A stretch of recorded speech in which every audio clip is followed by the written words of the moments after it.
Fala aí, doutor, em sua segunda temporada. Eu sou a jornalista Daiana Pasquim e hoje nós vamos ter um papo muito moderno sobre oncologia. Estou recebendo aqui a doutora Fernanda Janones Manfredinho, médica oncologista. Seja bem-vinda ao podcast da Unimed, doutora.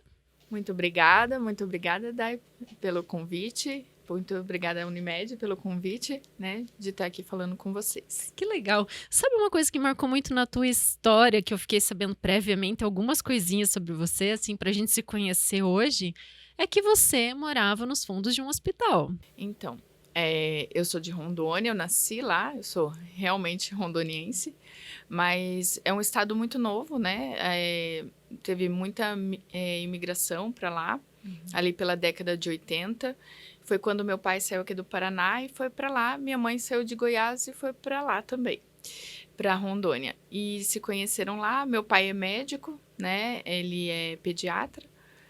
E era uma época que eles incentivavam bastante a fazer hospitais, né? Era uma outra abordagem, assim, da saúde em si. E o meu pai montou um hospital pediátrico e maternidade e era bem na frente da nossa casa, né? Então, eu cresci a minha casa no fundo do hospital e com essa convivência, assim, né? E como era pediátrico, né? O hospital, a gente tinha mais acesso ainda. Você era criança? Eu era criança, eu era só mais uma ali dentro. Livre trânsito para entrar e fazer o que quisesse, né? Descer rampa de cadeira de roda. Isso que a gente vê nos filmes, você viveu. Isso, até meu pai falar que não, depois que a gente estourou uma cadeira. A roda. Mas, enfim, até lá a gente tinha esse livre trânsito. Puxa, que legal. E além disso, tem mais algum fato, assim, dessa época que você se lembra, assim, da tua infância, adolescência que você passou lá, que foi determinante para tua escolha por medicina, por oncologia? Na verdade, assim, por medicina, tá ali o cuidado com as pessoas, né? Meu pai tinha bastante cuidado com os pacientes. Era uma coisa, assim, que no começo, quando a gente é criança, não entende muito, assim, tá num restaurante, ligarem, ele sair lá e ir atrás para ver o que estava acontecendo, fazer uma consulta fora de hora, né? Essas coisas assim. Mas você vê a pessoa melhorar, né? Essas coisas, né, que me motivaram. Eu sempre gostei muito de cuidar do outro, né? A parte da oncologia é um pouco mais triste a conversa. Teve perdas na família? Isso, assim, tem bastante casos na minha família, né? E, inclusive, a minha avó, que foi a primeira pessoa que faleceu, que eu vi falecer, que teve câncer. Isso. E eu era nova, tinha uns 12 anos, aqui no Paraná que ela faleceu. Então, eu acho que isso mexeu bastante, sabe? Eu já gostava de... assim, eu depois foi construindo a questão de o que exatamente... Eu gostava bastante de psicologia também, sabe? Eu gosto bastante dessa área da psicologia, de tentar entender as coisas, de tentar ajudar de uma forma diferente, né? É mais uma coisa de se dispor, né, do que simplesmente ir lá e falar o que deve ser feito, o que não deve. Então, eu também pendia para esse lado, da psicologia ou da medicina, né, e no fim das contas, acabei fazendo a medicina mesmo. E a perda da avó foi bem marcante. Foi bem marcante. Mim também, foi também com câncer, olha só. Inclusive, hoje a gente vai falar de um assunto que é bem revolucionário na história do tratamento de câncer, né? Que são os tratamentos oncológicos personalizados, né? Fiquei super empolgada com esse tema e eu queria que você falasse um pouco dessa relação médico-paciente, né? O que vem mudando com essas... Primeiro, a gente pode conceituar o que é esse tratamento personalizado, né? Porque a personalização meio que é uma corrente em tudo hoje na vida, né? Sim. Cada um é um e tem que ser tratado como tal, né?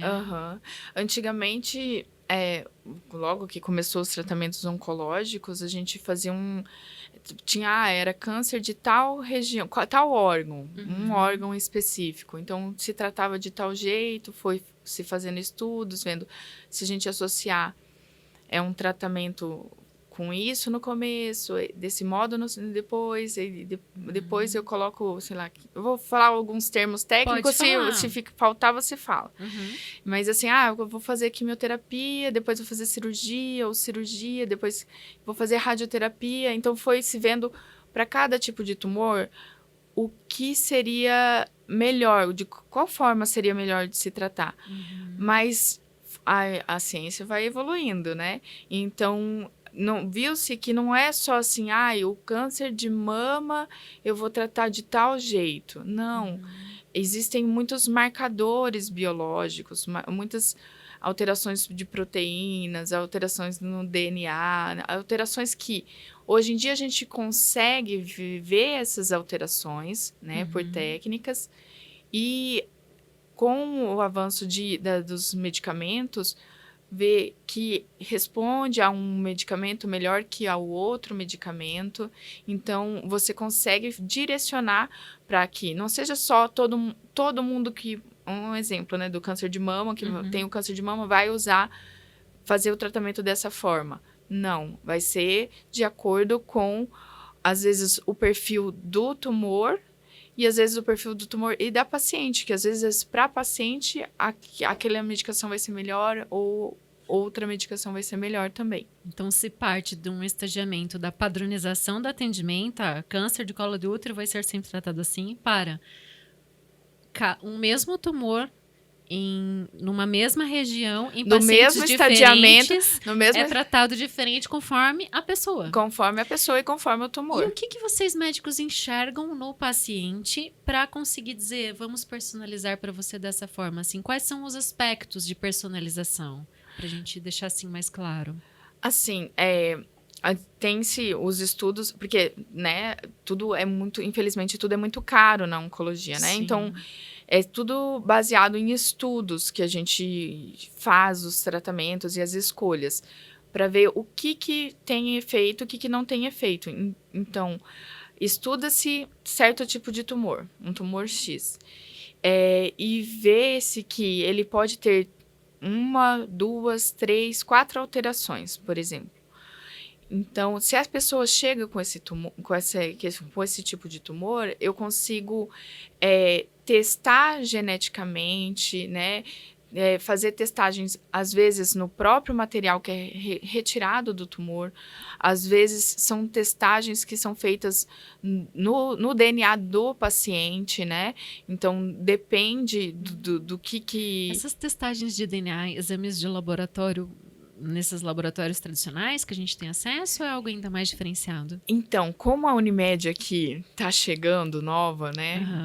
Graças a Deus, com a unidade oncológica. Então, esses fluxos, eles estão sendo gerados, né? Olha só. Esses fluxos de, vamos testar, ver se o paciente, ele vai responder a uma imunoterapia, né? Então, a gente está tentando montar esses fluxos para que o laboratório de patologia daqui mesmo consiga enviar para fora. Caso não seja possível, a gente já vê um fluxo para fazer a testagem fora, né? Mas isso está sendo gerado nesse momento de uma forma mais intensa, né? Porque a gente procura fazer esse tratamento o mais ideal possível para a pessoa. E então a gente quer o máximo que a gente conseguir de testagens para saber, essa pessoa vai ter mais benefício com essa terapia do que com aquela. Esse é o nosso objetivo também. Nossa, né? Extraordinário. Eu penso assim que o Brasil, em termos de cenário de tratamento de câncer, é um dos países que está bem assistido assim, no hall do mundo, porque a gente tem o SUS, né? Eu acho que quando o assunto é câncer, me corrija se eu estiver errado, doutora, mas existe uma certa celeridade, né? Em relação ao tratamento de câncer, mesmo sendo pelo SUS. O SUS, ele é magnífico, na verdade. O SUS é muito bom. As pessoas acham, às vezes, que deixa a desejar. Sim, nem tudo é perfeito, né? Mas, assim, em muitos países, a pessoa só tem a opção do tratamento privado. Ou, então, por operadoras de saúde. E o SUS, ele é bom nesse sentido, que ele coloca como prioridade o paciente ser atendido, que tem algo oncológico, ele tem que ser atendido num prazo tanto de dias. Então, ele fez o diagnóstico, ele tem que ser encaminhado e tem que estar lá dentro do centro de oncologia naquele período.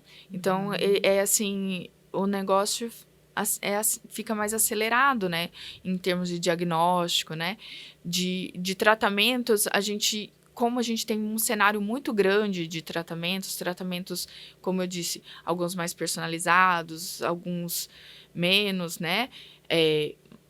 O SUS às vezes ficam aquém, porque não tem tanto acesso a essa medicina personalizada de uma forma mais ampla. Mas a gente vai explanar aqui, eu acho que alguém com caso de câncer na família ou um conhecido, né, ou alguém próximo, é interessante saber o que existe, né? É interessante saber que existe uma segurança de ser atendido pelo SUS, mas que há muito mais, a gente vai desvelar isso aqui. Então vamos falar. Até então a gente sabia, durante muitos anos, acredito que câncer era cirurgia, né? Câncer, cirurgia, né? Então, se determinava que era um tumor maligno, a pessoa ia para a cirurgia. Aí depois, né, se implementou muito radioterapia, quimioterapia, principalmente primeiro a quimio, depois a rádio, né, para falar na sequência. E agora a gente tem essa sequência de medicamentos que eu queria que você explanasse, então, que eles fazem parte do personalizado. Claro, pode arrumar a linha do tempo aí. Não, tudo bem. Só porque é uma coisa que eu vejo que às vezes está muito enraigado ainda na cabeça das pessoas, principalmente as pessoas mais velhas, né?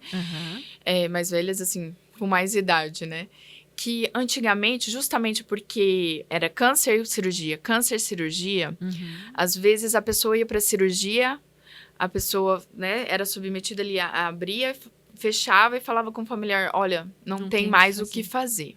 E a pessoa morria. Morria em poucos dias, não dava meses, né? E eu acho que ficou muito assim... Aquele porque estigma. Porque mexeu, enraizou. Porque mexeu, se espalhou e daí não teve mais o que fazer. Que tem que se manter... E que isso seria um medo, né? Porque espalha. Eu tô tomando um tempo nisso. Não, é importantíssimo, porque, doutora. assim, eu vejo que muitas vezes as pessoas ainda têm essa crença. E não é por aí. Era um tempo que a gente, infelizmente, não tinha os exames de imagem, né? Hoje em dia a gente tem tomografia, ressonância, PET scan, tem um monte de opções, né? Ultrassom, para a gente fazer o diagnóstico sem precisar fazer a cirurgia. Às vezes a gente precisa fazer a cirurgia diagnóstica também, né? E isso fez com que a gente conseguisse fazer diagnósticos antes, né? Precoce. E então, assim, não é porque você vai fazer uma cirurgia que vai espalhar o teu câncer e vai estar tudo, né, de mal a pior. Então, é só uma questão que eu vejo bastante, sabe? Essa questão que você colocou, Dai, dos medicamentos é muito, muito, assim, legal, assim, é muito interessante. São importados, imagino? Ou tem produção no laboratório brasileiro? Tem, mas, assim, é desenvolvido fora, né? Né? A gente tem muito desenvolvimento fora e acaba que a gente importa bastante coisa, né? Mas, assim, o que acontece é que, como você disse, começou a cirurgia, a rádio, a quimioterapia. Então, a quimioterapia em si, a gente falava assim que ela é uma quimioterapia citotóxica, que seria você tentar matar as células do câncer, né? Que pegava alguns momentos de multiplicação da célula e tudo. Hoje em dia, a gente consegue bloquear a célula, bloqueando um pedacinho minúsculo, que a gente chama uma proteína, um receptor. Então, essa forma de terapia. Ou então, assim, a imunoterapia, que você vai ativar o sistema imune, né? Então, você consegue, por mecanismos celulares mesmo, ter uma especificidade maior para aquela célula tumoral, conseguindo debilitar menos as células sadias do nosso corpo, que, querendo ou não... Isso que eu ia te perguntar, que eu estava aqui pensando enquanto você explica. Isso significa que você consegue ter um paciente em tratamento oncológico que não vai para a imunidade a zero, que perde todo o cabelo, que tem aquele quadro tão extremo? Assim... os medicamentos, eles variam entre eles os efeitos colaterais, né? Tem medicamento que vai cair o cabelo, né? Que não adianta, a gente sabe que vai cair o cabelo. Tem medicamento que a gente sabe que pode alterar as unhas. Tem medicamento que a gente sabe que pode dar feridinha na boca, né? Então, eles mudam um pouco o perfil. Só que essas medicações novas, a tendência é elas serem cada vez com menos efeito colateral, mas a gente tem que cuidar, porque eles têm efeito colateral, então tem que ser feito um acompanhamento rigoroso para a gente ver se está tendo efeito ou não, né? Tentar dar a volta nisso, né? A própria imunoterapia, a gente pensa assim, ativa o sistema imune, vai me dar mais uma imunidade, né? Talvez possa ficar essa ideia. Mas não, às vezes a gente pode ter fenômenos autoimunes, né? Então, são medicações delicadas de se trabalhar, e que a gente tem que estar bem em cima dos efeitos colaterais para a pessoa não ter nenhum problema. Mas essas medicações, elas são muito mais bem toleradas do que as outras, né? Do que tinha-se antes.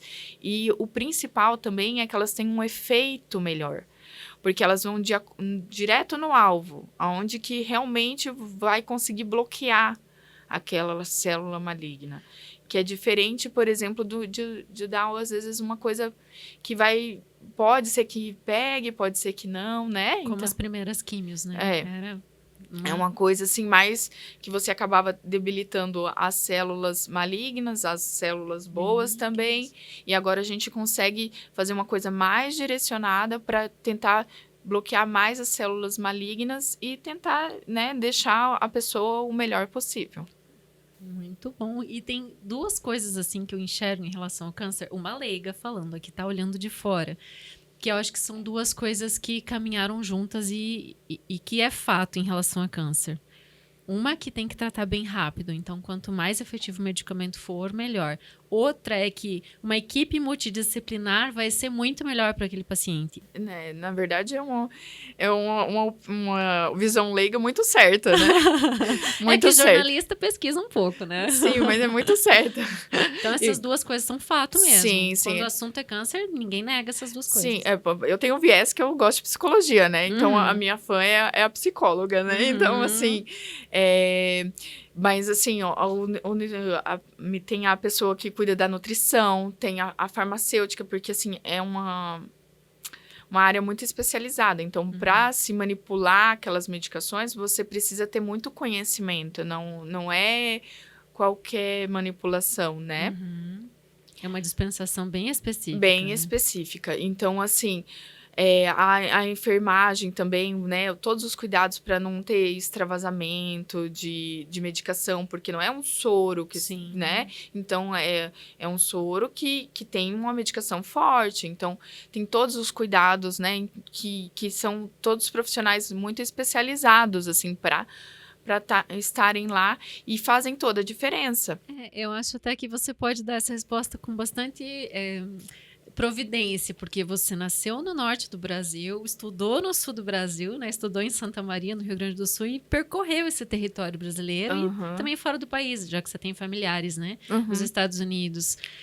Como é que você avalia, assim, no todo, assim, o Brasil, enfim, a região, em relação ao tratamento, né, oncológico? Aqui eu acho, assim, é um lugar muito bom, assim, muito bom. Você fala assim, como é que era antes e tal. Lá em Rondônia, quando eu saí de lá com 16 anos, não tinha centro oncológico, né? Hoje, na minha cidade, que tem 86 mil habitantes, foi você que me trouxe essa informação, porque eu não faz tempo que eu não via, já tem um centro oncológico muito bom também, inclusive com radioterapia, né? Tudo. Mas não deu vontade de voltar pra lá, não. É que eu casei, né? Então, a vida tá aqui, né? Minha vida tá aqui. Que ótimo.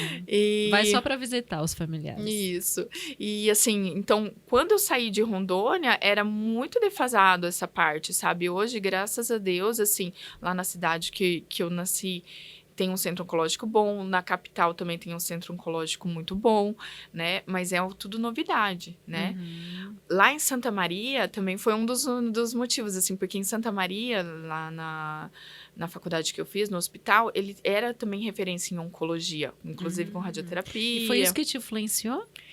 Na verdade, também? Não. É assim, de tudo um pouco, né? O paciente oncológico, ele é um paciente diferenciado, assim, que assim, você caminha com ele, né? Então, tem várias influências, assim, a começar pela minha avó, pela minha família inteira, que tem sempre um ou outro que tem câncer, infelizmente.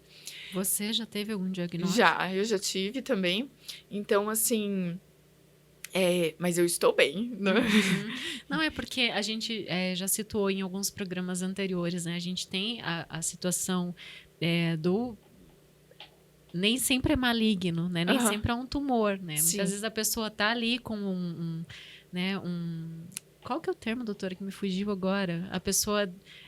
Tem uma lesão benigna? É, isso. Assim, No teu caso foi, no meu caso foi, e não foi o que me motivou, porque eu já estava quase terminando a minha residência de oncologia. Nossa, que soco, hein? Mas assim, de se motivar as outras pessoas, tá bem, eu tô bem, tá tudo bem, e a vida segue, né? Sim, eu acho que isso que é o mais extraordinário, né? Essa mudança da própria jornada, né? E a jornada do paciente hoje mudou também, né? Porque com tudo isso que a gente tá falando aqui, dessa personalização, as recidivas também são bem menores, não são? Sim. E você fica controlando, né? Você tem um vínculo com o paciente, né? Igual, vamos marcar daqui 3 meses, vamos marcar daqui 6 meses. E, assim, tem os protocolos de como que a gente vai acompanhar, né? Daqui 3 meses eu faço tal exame. Mas chega a pessoa, se ela tem alguma outra queixa, você investiga. E nisso você também tenta controlar as recidivas mais precocemente, né? Hoje em dia fala-se até em pessoas com metástase, dependendo do tipo de tumor, retirar essa metástase e considerá-la novamente como se ela não tivesse tumor. Curada. Para alguns tipos de tumor a gente consegue falar até isso. Então, cura. Então, assim, mesmo sendo uma recidiva. Claro que infelizmente ainda não são para todos, mas assim, é uma coisa que dá, né, um acalento no coração da gente, né? Que as coisas estão evoluindo. E além da tua própria história, que você tá super bem, mesmo com esse susto ali no fim da formação como médica, você se lembra de algum paciente, algum momento, assim, que com todo esse conjunto de coisas bacanas que existe hoje, puxa, essa história me marcou? Tem algumas, né? Tem as tristes, tem as felizes. Tem os dois lados, né? É uma balança muito equilibrada, mas acredito que quando o assunto é câncer, cada coisinha é uma vitória muito grande, né? Tanto é que implantaram o sino, né? Sim. Tem das histórias boas, até, já que eu vou tocar, nossa, tem uma senhora que tinha leucemia, eu fiz a minha formação lá no Erasto, né? Então, no Erasto, a gente cuidava da parte das hematologias também, dos tumores hematológicos, leucemias agudas, e ela tinha leucemia aguda. E eu fiquei muito ligada a ela, né? E ela é minha garota de Ipanema, que eu chamo ela, que eu entrava no quarto cantando Garota de Ipanema, porque ela é muito chique. Você adora cantar? Ou é ela que cantava? Não, eu cantava pra ela, porque ela era muito chique. Mas, assim, eu não canto bem. Já ia pedir uma palhinha aqui, a capela. Mas, assim, tem histórias também, assim, que são tristes e bonitas ao mesmo tempo, assim, de eu ter que... em duas situações, ter que falar para a pessoa que não tinha mais o que ser feito. Não tinha mais. E a gente tá tão vinculado que eu não consegui começar a chorar e a pessoa falar, tudo bem, doutora. Eu sei, vocês fizeram tudo o que podia. Né? Então, assim, isso é uma das coisas que me motiva, né? Saber que a gente consegue dar o melhor de si, que a pessoa recebe, né?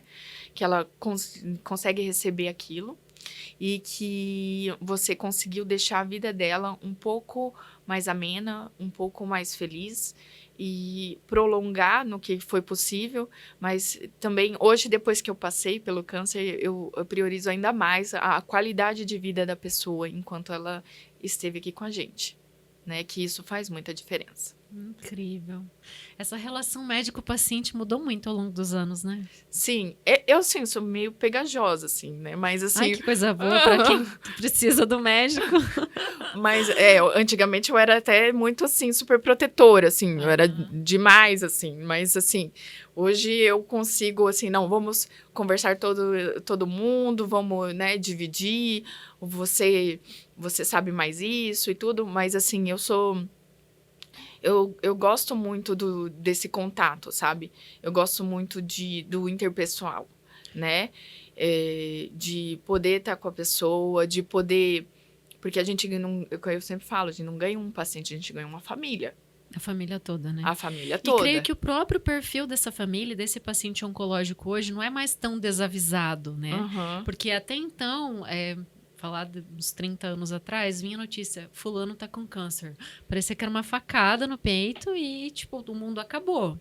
Hoje esse paciente vem com o Dr. Google ativado, ele vem com um monte de dúvidas, né?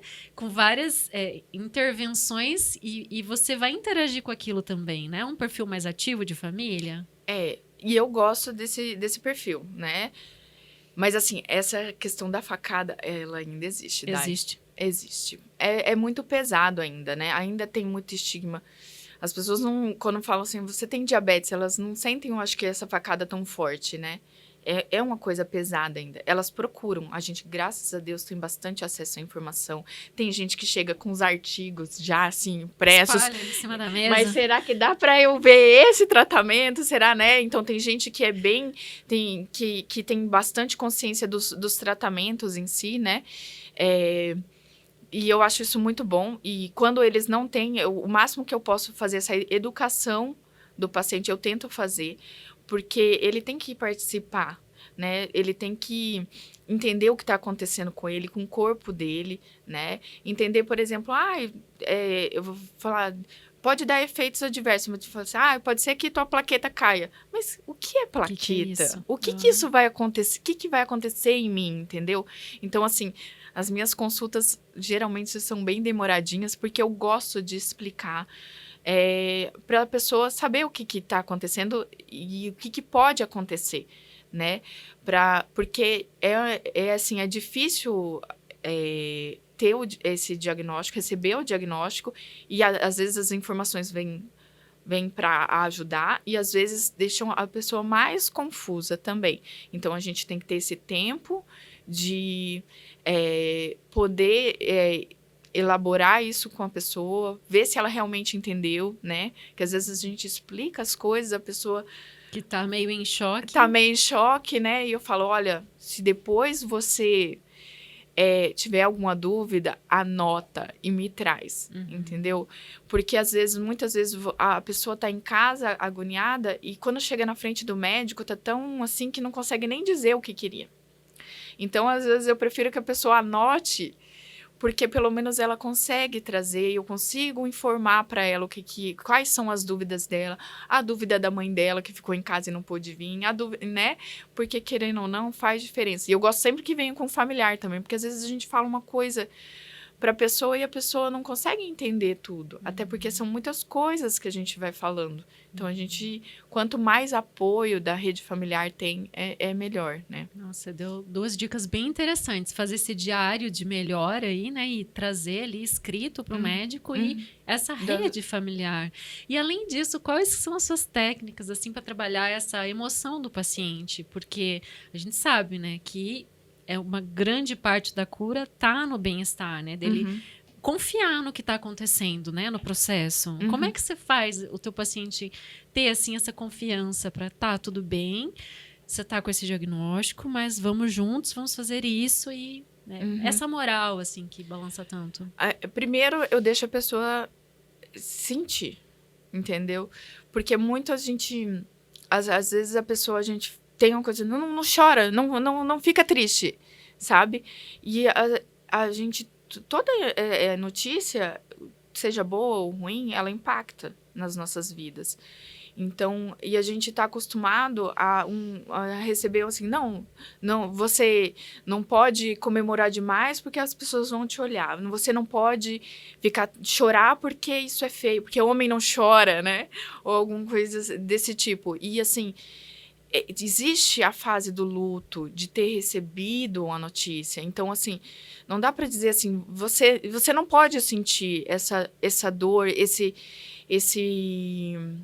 medo, porque a gente sente medo, né? Quando a gente tem um diagnóstico desses, sente dor, sente medo, né? Então, assim, eu procuro deixar a pessoa sentir. Se a pessoa tem que chorar, chora, entendeu? Porque ela tem que elaborar da forma que ela conseguir. Às vezes vai menos tempo, tem gente que vai menos tempo, tem gente que vai mais tempo, mas ela precisa elaborar essa notícia, essa nova luta, né? Essa nova questão na vida dela. Então, vejo que no fundo você também é psicóloga. Eu gosto assim. Só não pegou o diploma em psicologia. Então, assim, eu gosto de deixar ela elaborar, mas assim, sempre mostrar, né? Mostrar que a gente tem o que fazer. Porque também não dá, não é assim, só elaborar e deixa embora. Sim. Não, é mostrar que tudo isso que a gente conversou antes, que hoje, graças a Deus, eu não preciso muitas vezes só fazer uma cirurgia para abrir, fechar e falar que não tenho mais nada a fazer, e que não é mais assim, né? Até desde o início do tratamento, até o tratamento que você fala assim, é paliativo. No paliativo, a gente consegue tanto ganho de sobrevida, com tanta qualidade de vida, se você fizer um tratamento bem feito, que também é um bom tratamento, né? Então, assim, é muito difícil você falar para a pessoa assim, não te dou esperança de nada, porque sempre tem uma esperança. Que bonito. Eu vejo muita autenticidade na tua forma de trabalhar. Gostei muito de te conhecer. E por falar nisso, eu acho que você tem uma linha bem natureba, né? De gostar de andar no meio da natureza. Isso. Eu gosto. Acho que é o equilíbrio, né? Que faz você conseguir encarar a tua profissão assim. Talvez porque eu sou de Rondônia, né, gente? Claro, né? No meio da floresta tropical. Antigamente ela tinha mais árvore. Infelizmente agora tem menos. Mas assim, eu cresci no meio das árvores, grandes árvores, e assim, o ambiente, assim, parece que purifica mesmo a alma da gente, né? Ter o contato com a natureza, para mim, me faz muito bem. Tanto é que você pratica, né? Yoga, meditação. Sim. Gosta de praticar ao ar livre. Sim. Eu não sou uma pessoa que faz yoga sempre, né? Eu comecei a fazer, mas assim, faz muito bem, né? Faz muito bem. Gosto de fazer caminhadas, né? Como meu marido tem fazenda aqui, então assim, fica muito mais fácil. Mas assim, eu adoro Pato Branco porque a gente também tem opções ao ar livre seguras, né? Porque a cidade é muito segura. E seguras para caminhar, né? Lá vamos no Parque do Alvorecer, vira e mexe, e alguém vai me encontrar por lá, sabe? Porque faz muita diferença na minha vida, né? Que bom. E acho que ajuda a levar essa segurança, né? Para todo mundo do entorno, né? Porque é aquele princípio do socorrista, né? Primeiro você tem que estar bem para poder ajudar o outro. Sim, né? sim. Eu acho que é muito por aí, né? E assim, toda essa minha empatia, que eu tenho muita empatia pelo paciente, pela família dele, né? Mas isso que você colocou é bem importante, né? É o princípio do socorrista. Eu tenho que estar bem para conseguir ajudar o próximo, né? Se a gente não consegue, não estiver bem com a gente, né? Muitas vezes a gente não consegue dar o tempo de ouvir a pessoa, né? Coisas simples que hoje em dia, às vezes, passa batido, né? Mas, assim, você tem que conseguir ouvir, você tem que conseguir acolher o que a pessoa está falando, né? Deixar a pessoa sentir né, os sentimentos, conseguir ajudar ela a elaborar as coisas, né? Dar a informação técnica do que ele vai fazer, né? Que isso também é fundamental, né? Dar informação técnica, olha, a gente vai fazer tal tratamento, vai percorrer por isso, depois a gente vai fazer tal exame para testar e tudo. Então, isso é importante também. E para a gente conseguir, a gente também tem que estar bem, né? Eu acho que se levar isso para dentro de um núcleo de uma família que tem um paciente com câncer é super importante, né? Ter alguém que seja também o cerne nesse ponto, né? Calma, vai dar tudo bem, vai ficar tudo bem. Né? E você nota isso nos núcleos que você atende, assim? Quando tem uma pessoa com esse perfil, parece que flui melhor? Assim, o paciente ou o familiar? Não dá pra esperar isso do paciente, acredito eu, né? Porque o paciente, ele vai estar abalado. Às vezes não. É? Às vezes não. Essas pessoas que falaram, tudo bem, doutora, eu entendo que você fez tudo, era uma pessoa que era o cerne da família. Olha então, só. muitas vezes, o paciente leva a família também. A família que é muito individual, é muito engraçado, né? Por isso as que estruturas familiares tem que ser personalizado. As estruturas familiares, elas têm, às vezes, tem um que toma a dianteira das coisas, vou fazer a parte técnica, tem outro que consegue gerir melhor a parte emocional, né? E todo mundo vai se ajudando. E, às vezes, quem coloca a rédea na linha das coisas é o próprio paciente. Você já se surpreendeu com isso? Algumas vezes. Muito bom. Tem muita gente nas famílias que também acreditam nas terapias alternativas, né? E você mesmo também tem uma formação em Reiki, né? Conta como que essa história aconteceu. Na verdade, assim, é que muito o que trava as pessoas, eu acho que é a falta de conhecimento, né? De todas as partes. Mas, assim, o que acontece? Quando eu tive o meu tumor, eu comecei a ver os guidelines de melhoria de qualidade de vida, né? O que traria qualidade de vida, né? Porque muito na nossa formação a gente foca em fazer a parte de aumento de sobrevida, com qualidade de vida, nas medicações, no tratamento e tal. E esses estudos de qualidade de vida, a gente, às vezes, como é muito estudo, a gente não lê, né? Mas tem alguns estudos e alguns guidelines colocam como o mindfulness, não sei se você já ouviu falar, que é uma técnica de meditação de estar aqui, né? Aqui agora é difícil fazer, mas assim, é uma coisa, coloca aí o mindfulness e o Reiki também como técnicas que mostraram qualidade de vida no paciente oncológico. Então, assim, depois que passou todo o meu tratamento, que eu vim pra cá, e daí eu fiquei sabendo, tem uma pessoa que faz Reiki. E pra mim, eu achava que era só tipo sei lá, uma coisa meio mística, né? E eu falei assim, mas tem lá no... Vou ver qual é essa, né? Porque, assim, o mindfulness eu já vi o que é, né? E eu acho um pouco difícil fazer assim, né? Mas é uma técnica boa. Mas eu falei assim, vou ver se realmente dá melhora na qualidade de vida. E pra mim deu. Então, assim, não fiz nenhum trabalho científico, né? Mas, assim, eu me sinto muito melhor depois que eu comecei a praticar. E você pratica nos seus pacientes também? Não, na verdade... É mais no teu assim, eu ia e recebia, né? Mas eu fui fazendo os cursos, eu também sei aplicar hoje em dia, né? Mas ainda não, isso não. Nossa, mas super ajuda no preparo, né? Você tem alguém desmontado ali na tua frente, chorando, emocionalmente difícil de lidar, e você tem um caminho que você pode percorrer para...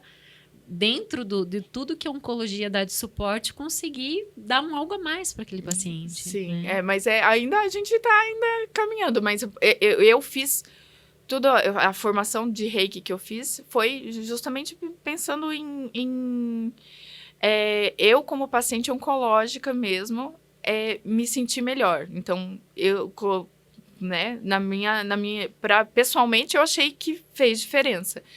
Não sei se todos os pacientes oncológicos teriam o mesmo benefício, talvez não, talvez sim. Mas, assim, para disponibilizar daí depois são outras questões, né? Mas, assim, é uma coisa que eu acho que, para mim, fez diferença na minha qualidade de vida. E algo fundamental que você falou é o conhecimento, né? Quando você conhece algo, porque o desconhecimento dá muito medo. Né? Você está num território totalmente instável.